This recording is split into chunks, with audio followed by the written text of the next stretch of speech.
ಜಮ್ಮು ಕಾಶ್ಮೀರದಲ್ಲಿ ಉಗ್ರರು ಕುಗ್ರಾಮವನ್ನು ಅಥವಾ ಅರಣ್ಯ ಪ್ರದೇಶವನ್ನು ತಮ್ಮ ಅಡುಗುತಾಣವನ್ನಾಗಿ ಬಳಸ್ತಾರೆ. ಈಗ ಇಂತಹ ಉಗ್ರ ಚಟುವಟಿಕೆ ತಡೆಯೋಕೆ ಭದ್ರತಾ ವ್ಯವಸ್ಥೆ ದಿನದಿಂದ ಸುಧಾರಿಸ್ತಾ ಇದೆ. ಉಗ್ರ ಚಟುವಟಿಕೆಗಳನ್ನು ತಡೆಯೋಕೆ ಸೇನೆ ಅಲ್ಲಿನ ನಾಗರಿಕರಿಗೆ ಸಶಸ್ತ್ರ ತರಬೇತಿಯನ್ನು ನೀಡಿ ವಿಲೇಜ್ ಡಿಫೆನ್ಸ್ ಗಾರ್ಡ್ಗಳನ್ನಾಗಿ ನೇಮಿಸ್ತಾ ಇದೆ. ಇಷ್ಟು ದಿನ ಈ ಟ್ರೈನಿಂಗ್ ಅನ್ನು ಕೇವಲ ಪುರುಷರಿಗೆ ಮಾತ್ರ ನೀಡಲಾಗ್ತಾ ಇತ್ತು. ಆದ್ರೀಗ ಮಹಿಳೆಯರಿಗೂ ಆ ತರಬೇತಿಯನ್ನು ನೀಡಲಾಗ್ತಾ ಇತ್ತು. ಉಗ್ರರ ವಿರುದ್ಧ ನಾರಿ ಶಕ್ತಿ ಗರ್ಜಿಸ್ತಾ ಇದೆ. ಅಲ್ಲಿ ಭಯೋತ್ಪಾದಕರ ಪಾಲಿಗೆ ನಾರಿಯರೇ ರಣಕಾಳಿಯಾಗಿ ಕಾಣ್ತಾ ಇದ್ದಾರೆ. ಜಮ್ಮು ಕಾಶ್ಮೀರ ಭಾರತದ ಶಿರದ ಮೇಲಿನ ಕಿರೀಟವಿದ್ದಂತಿರೋ ರಾಜ್ಯ. ಅಲ್ಲಿನ ಪ್ರಕೃತಿ ಸೌಂದರ್ಯಕ್ಕೆ ಮನಸೋಲ್ದವರೇ ಇಲ್ಲ. ರುದ್ರ ರಮಣೀಯ ಕಣಿವೆಗಳು, ಗಿರಿಧಾಮಗಳು ಸೇರಿದಂತೆ ಅನೂಹ್ಯವಾಗಿರ್ತಕ್ಕಂಥ ಪ್ರಕೃತಿ ಸೌಂದರ್ಯವನ್ನು ತನ್ನೊಳಗೆ ಬಚ್ಚಿಟ್ಟುಕೊಂಡಿದೆ ಈ ರಾಜ್ಯ. ಪ್ರಕೃತಿಯೇ ವರವಾಗಿರುವಂತಹ ಈ ರಾಜ್ಯವನ್ನು ಭಾರತದ ಸ್ವಿಟ್ಜರ್ಲ್ಯಾಂಡ್ ಅಂತಲೂ ಕೂಡ ಕರೀತಾರೆ. ಇದೇ ಕಾರಣಕ್ಕೆ ಪ್ರವಾಸಿಗರಿಗೂ ಸಹ ಜಮ್ಮು ಕಾಶ್ಮೀರ ಅಂದರೆ ಅದು ಒಂದು ರೀತಿ ಅಚ್ಚುಮೆಚ್ಚು. ಪ್ರತಿ ವರ್ಷವೂ ಕೂಡ ಈ ಕಣಿವೆ ರಾಜ್ಯಕ್ಕೆ ಸಾವಿರಾರು ಪ್ರವಾಸಿಗರು ಭೇಟಿ ನೀಡ್ತಾರೆ. ಆದರೆ ಪ್ರವಾಸಿಗರ ಸ್ವರ್ಗವನ್ನಾಗಬೇಕಾಗಿದ್ದಂಥ ರಾಜ್ಯದ ಪಾಲಿಗೆ ಶಾಪವಾಗಿ ಕಾಡ್ತಿರೋದು ಭಯೋತ್ಪಾದನೆ. ಭಾರತದ ಮುಕುಟಮಣಿಗೆ ಶಾಪವಾಗಿ ಕಾಡ್ತಿರೋದು ಭಯೋತ್ಪಾದನೆ. ಈ ರಾಜ್ಯದ ಇವತ್ತಿನ ಸ್ಥಿತಿಗೆ ಕಾರಣವಾಗಿರುವುದು ನಮ್ಮ ಪಕ್ಕದ ಪಾಪಿ ಪಾಕಿಸ್ತಾನ. ಭಾರತದ ಸೇನೆಯನ್ನು ನೇರವಾಗಿ ಎದುರಿಸುವಂತಹ ಬೆನ್ನು ಮೂಳೆಯಾಗಲಿ ಅಥವಾ ಧೈರ್ಯವಾಗಲಿ ಉಗ್ರಸ್ಥಾನಕ್ಕಿಲ್ಲ. ಹಾಗಾಗಿ ಭಾರತವನ್ನು ಸದಾಕಾಲ ಕಾಡಬೇಕು ಅನ್ನೋ ಪ್ಲಾನ್ಗೆ ಪಾಕಿಸ್ತಾನದ ISI ಆಯ್ಕೆ ಮಾಡಿಕೊಂಡಿದ್ದು ಇದೇ ಕಾಶ್ಮೀರವನ್ನು. ಕಾಶ್ಮೀರದ ಯುವಕರನ್ನು ಮತೀಯವಾದದ ಹೆಸರಲ್ಲಿ ತಲೆ ಕೆಡಿಸೋ ಕೆಲಸ 80ರ ದಶಕದಲ್ಲೇ ಶುರುವಾಯಿತು. ಇದರ ಪರಿಣಾಮ ಕಾಶ್ಮೀರದಲ್ಲಿ ಉಗ್ರವಾದ ಅನ್ನೋದು ಒಂದು ಹೆಮ್ಮರವಾಗಿ ಬೆಳೀತು. ಜೊತೆಗೆ ಕಾಶ್ಮೀರಕ್ಕೆ ವಿಶೇಷ ಸ್ಥಾನಮಾನ ನೀಡೋ ಆರ್ಟಿಕಲ್ 370 ಹಾಗೂ 335A ಜಾರಿಯಾಗಿದ್ದಾಗ ಅಲ್ಲಿನ ಪರಿಸ್ಥಿತಿಯನ್ನು ನಿಯಂತ್ರಿಸುವುದು ಕಷ್ಟವಾಗಿತ್ತು. 2019ರಲ್ಲಿ ಭಾರತ ಸರ್ಕಾರ ಇವೆರಡೂ ಆರ್ಟಿಕಲ್ ರದ್ದು ಮಾಡಿದ ಮೇಲೆ ಕಾಶ್ಮೀರದಲ್ಲಿ ನಡೆಯೋ ಉಗ್ರ ದಾಳಿಗಳು ದೊಡ್ಡ ಮಟ್ಟದಲ್ಲಿ ಕಮ್ಮಿ ಆಗಿದ್ದರೂ ಕೂಡ ಇನ್ನೂ ಪೂರ್ತಿಯಾಗಿ ನಿಂತಿಲ್ಲ. ಅಲ್ಲಿನ ಉಗ್ರವಾದಕ್ಕೆ ಕಡಿವಾಣ ಹಾಕಬೇಕು ಅನ್ನೋ ಕಾರಣಕ್ಕೆ ಅಲ್ಲಿನ ಗ್ರಾಮಸ್ಥರನ್ನೊಳಗೊಂಡಂಥ ಒಂದು ಪಡೆ ಇದೆ. ಅದೇ village defence guard. Village defence guard ಕಾಶ್ಮೀರದಲ್ಲಿ ಉಗ್ರರ ಪತ್ತೆಗಾಗಿ ಉಗ್ರ ದಾಳಿಯ ಸಂಚುಗಳನ್ನು ವಿಫಲಗೊಳಿಸೋಕೆ ಇರುವಂತಹ ಗ್ರಾಮಸ್ಥರ ಪಡೆ. ಕಾಶ್ಮೀರದಂತಹ ಕಣಿವೆ ರಾಜ್ಯಗಳಲ್ಲಿ ಉಗ್ರರು ಸಣ್ಣ ಕುಗ್ರಾಮವನ್ನ ಅಥವಾ ಅರಣ್ಯ ಪ್ರದೇಶವನ್ನ ತಮ್ಮ ಅಡುಗುತಾಣವನ್ನಾಗಿ ಬಳಸ್ಕೋತಾರೆ. ಹೀಗಾಗಿ ಹಿಂದೆ ಉಗ್ರರ ಚಲನವಲನಗಳ ಬಗ್ಗೆ ಗ್ರಾಮಸ್ಥರಿಗೆ ಮಾಹಿತಿ ಸಿಕ್ಕಿದ್ರು ಕೂಡ ಗ್ರಾಮಸ್ಥರು ಏನು ಮಾಡಲಾಗದಂಥ ಪರಿಸ್ಥಿತಿ ಇತ್ತು. ಅಂತಹ ಲೂಪ್ ಹೋಲ್ಗಳನ್ನು ಸರಿಪಡಿಸೋಕೆ ಅಂತಾನೆ ಸೃಷ್ಟಿಯಾಗಿದ್ದು ವಿಲೇಜ್ ಡಿಫೆನ್ಸ್ ಗಾರ್ಡ್. ರೂಟ್ ಲೆವೆಲ್ನಲ್ಲಿ ಉಗ್ರರನ್ನ ಪತ್ತೆ ಹಚ್ಚೋಕೆ ಆಯ್ದ ಗ್ರಾಮಸ್ಥರಿಗೆ ಸೇನಾ ಸಶಸ್ತ್ರ ತರಬೇತಿಯನ್ನು ನೀಡಿ ಅವರನ್ನು ವಿಲೇಜ್ ಡಿಫೆನ್ಸ್ ಗಾರ್ಡ್ ನೇಮಿಸ್ತಾ ಇದೆ. ಮೊದಲ ಕೆಲ ವರ್ಷದಲ್ಲಿ ಕೇವಲ ಪುರುಷರಿಗೆ ಮಾತ್ರ ಈ ಟ್ರೈನಿಂಗ್ ಅನ್ನು ನೀಡಲಾಗ್ತಾ ಇತ್ತು. ಆದ್ರೀಗ ಮಹಿಳೆಯರಿಗೂ ಕೂಡ ಸೇನಾ ಸಶಸ್ತ್ರ ತರಬೇತಿಯನ್ನು ನೀಡ್ತಾ ಇದೆ. ನಾರಿ ಶಾಂತವಾಗಿದ್ರೆ ಗೌರಿಯೂ ಆಗ್ತಾಳೆ, ಆದರೆ ನಾರಿ ಕೆರಳಿ ನಿಂತರೆ ಮಹಾಕಾಳಿಯೂ ಆಗ್ತಾಳೆ ಅನ್ನೋ ಮಾತೊಂದಿದೆ.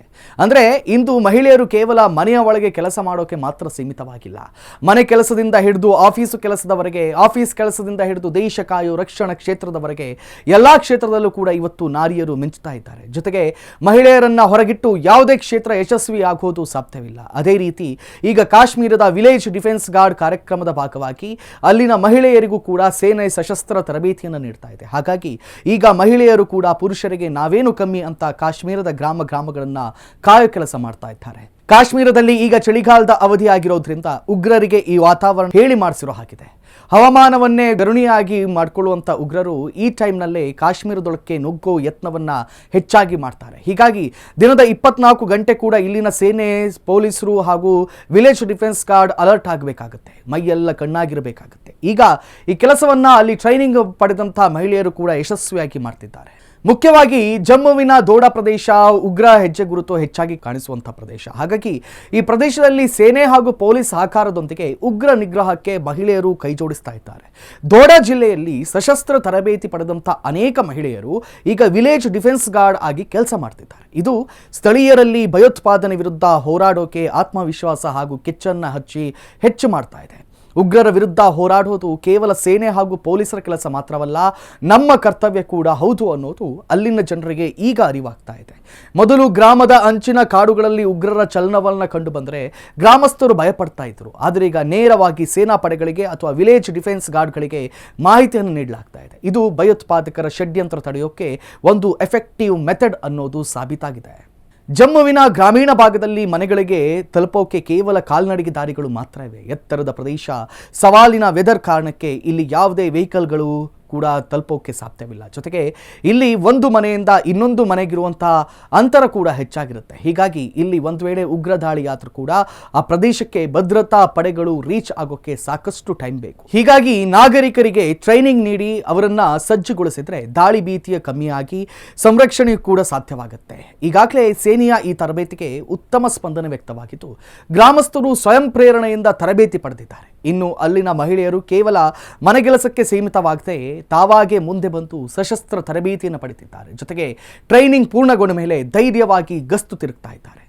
ಕಳೆದ 2 ವರ್ಷಗಳಲ್ಲಿ ವಿಲೇಜ್ ಡಿಫೆನ್ಸ್ ಗಾರ್ಡ್ಗಳ ಸಂಖ್ಯೆಯನ್ನು ಏರಿಕೆಯಾಗಿದೆ. ಜಮ್ಮು ಕಾಶ್ಮೀರದ ನಿರ್ಜನ ಬೆಟ್ಟಗಳ ತುದಿಯಲ್ಲಿ ಕೆಲವು ಮನೆಗಳಲ್ಲಿ ಈ ಮನೆಗಳಲ್ಲಿ ಒಂಟಿ ಮಹಿಳೆಯರು ವಾಸಿಸ್ತಾರೆ. ಇಂತಹ ಮನೆಗಳಲ್ಲಿ ವಾಸಿಸುವ ಮಹಿಳೆಯರು ವಿಲೇಜ್ ಡಿಫೆನ್ಸ್ ಗಾರ್ಡ್ ತರಬೇತಿ ಪಡೆದ ನಂತರ ಅಲ್ಲಿನ ಸ್ಥಿತಿ ಬಹುತೇಕ ಸುಧಾರಿಸಿದೆ. ಮುಖ್ಯವಾಗಿ ಮಹಿಳೆಯರ ಮನಸ್ಥಿತಿಯಲ್ಲಿ ಬದಲಾವಣೆಯಾಗಿದ್ದು ಎಂಥದೇ ಕಠಿಣ ಅಥವಾ ಡೇಂಜರಸ್ ಸಿಚುವೇಶನ್ಗಳನ್ನು ನಾವು ಫೇಸ್ ಮಾಡ್ತೀವಿ ಅನ್ನೋ ಕಾನ್ಫಿಡೆನ್ಸ್ ಅಲ್ಲಿ ಮಹಿಳೆಯರಿಗೆ ಬಂದಿದೆ. ಇದರ ಪರಿಣಾಮ ಉಗ್ರ ಚಟುವಟಿಕೆಗಳನ್ನು ಉಗ್ರರ ಸಂಚುಗಳನ್ನು ಮೊದಲೇ ವಿಫಲಗೊಳಿಸುವುದು ಸಾಧ್ಯವಾಗ್ತಾ ಇದೆ. ಪಾಕಿಸ್ತಾನ ಮತ್ತು ಐಎಸ್ಐ ಪಿತೂರಿಯಿಂದ 80ರ ದಶಕದಲ್ಲಿ ಕಾಶ್ಮೀರದಲ್ಲಿ ಭಯೋತ್ಪಾದನೆ ಹೆಮ್ಮರವಾಗಿ ಬೆಳೆಯೋಕೆ ಶುರುವಾಯಿತು.